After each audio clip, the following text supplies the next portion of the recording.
कक्षा 11 भौतिक विज्ञान के इस पीरियड में सभी छात्र एवं छात्राओं का एक बार फिर स्वागत है। आज हम तरल दाब प्रेशर ऑफ फ्लूइड के विषय में जानेंगे। किसी बर्तन में रखे तरल द्वारा बर्तन की दीवार के प्रति एकांक क्षेत्रफल पर आरोपित बल को तरल दाब कहते हैं।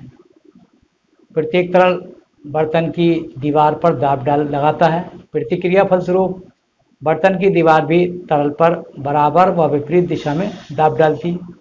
जैसा कि आप जानते हैं, कोई भी वस्तु अगर दाब लगा रही किसी वस्तु पर तो वो उतना ही दाब विपरीत दिशा में उस वस्तु पर लगाती है। स्थिर अवस्था में तरल द्वारा दाब बर्तन की दीवार के लंबवत दिशा में लगाया जाता है। ऐसा इसलिए होता है क्योंकि यदि तरल दाब लंबवत दिशा में नहीं होगा तो बर्तन की दीवार द्वारा तरल पर लगाया गया दाब भी दीवार के लंबवत नहीं हो सकता तथा इस दाब का दीवार के समांतर घटक तरल को गति प्रदान कर देगा। अतः स्थिर अवस्था में तरल द्वारा दाब बर्तन की दीवार के लंबवत दिशा में लगाया जाता है। द्रव दाब का प्रायोगिक प्रदर्शन, किस प्रकार से द्रव जो है दाब डालता है उसको हम प्रायोगिक प्रदर्शन के जरिए आपको बताएंगे। देखिए, हमने स्क्रीन पर एक चित्र डाल रखा है। यदि किसी बर्तन में द्रव भरकर उसकी दीवार में छेद कर दिया जाए तो उस छिद्र से द्रव बाहर निकलने लगेगा। यदि छिद्र पर उंगली रखकर द्रव को बाहर आने से रोकने का प्रयत्न किया जाए तो हमें उंगली की सहायता से दाब लगाना पड़ेगा। अतः स्पष्ट है कि द्रव बर्तन की दीवार पर बाहर की ओर दाब लगाता है। किसी भी आप बर्तन में पानी या कोई चीज़ भर लें और फिर उसमें सुराख अगर है, बंद कर रखा, बाद में से खोल दिया आपने, फिर उस पर अगर आप रोकेंगे उसके बहाव को तो आपको उंगली से या किसी भी चीज़ से दाब लगाना पड़ेगा, तो वो दाब द्रव का महसूस होगा आपके उंगली पर। तरल स्तंभ के कारण दाब, तरल दाब पर गुरुत्व का प्रभाव, ये हेडिंग है। Pressure exerted by A fluid column, effect of gravity on fluid pressure. देखिए, इसमें किसी गहराई पर द्रव का दाब ज्ञात करना, तो हम इसमें एक किसी द्रव को जो बर्तन में भरा हुआ है उसमें एक काल्पनिक बेलन की कल्पना कर लेते हैं, मान लेते हैं।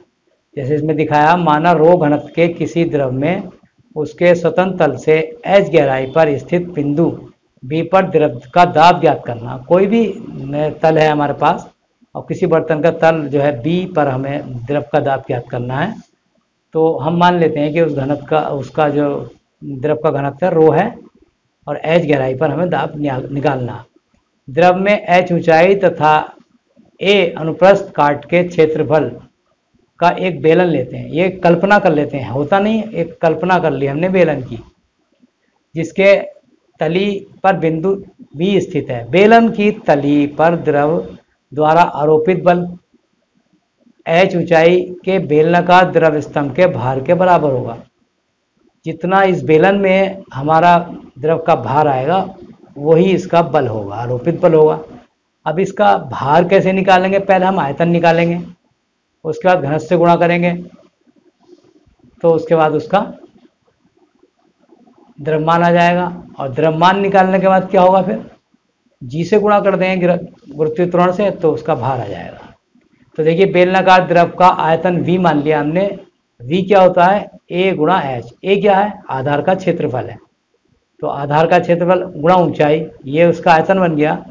बेलनाकार द्रव का स्तंभ का द्रव्यमान कितना हो जाएगा? m। जब आयतन को द्रव्यमान उससे घनत्व से गुणा कर देते हैं तो उसका द्रव्यमान बन जाता है, तो ये हो जाएगा AH रो।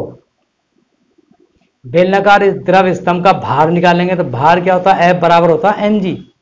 तो m का मान आप निकाल चुके हैं, AH रो, और g से गुणा कर दिया तो क्या हो गया? AH रो g। द्रव स्तंभ का ये भार बिंदु B के चारों ओर A क्षेत्रफल पर कार्य करता है।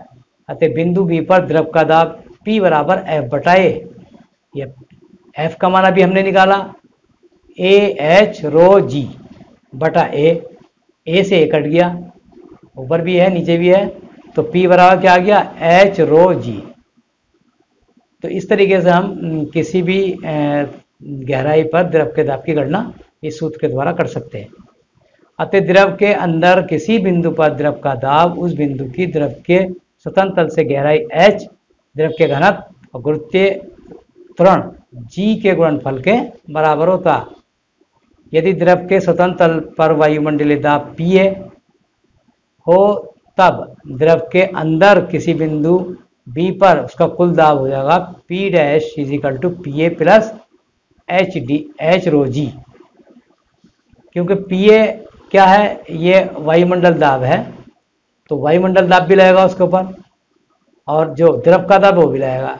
ये निरपेक्ष या परम दाब कहलाता है। द्रव के अंदर किसी बिंदु पर कुल दाब P डैश तथा वायुमंडलीय दाब Pa का अंतर उस बिंदु पर गेज दाब कहलाता। इन दोनों को अगर अंतर कर दें, हम घटा दें, तो गेज दाब क्या कहलाएगा P डैश माइनस Pa, और निकल के क्या आएगा वो एच रो जी। तो इस तरीके से हम गेज दाब की गणना कर सकते हैं। यानी जो वायुमंडलीय दाब प्लस द्रव का दाब मिलाकर जो दाब आया है उसमें से हम वायुमंडल दाब घटा दें तो हमारा गेज दाब निकल सकता है। तो आज के पीरियड में बस इतना ही, कल फिर कुछ और टॉपिक के साथ उपस्थित होंगे। Thank you.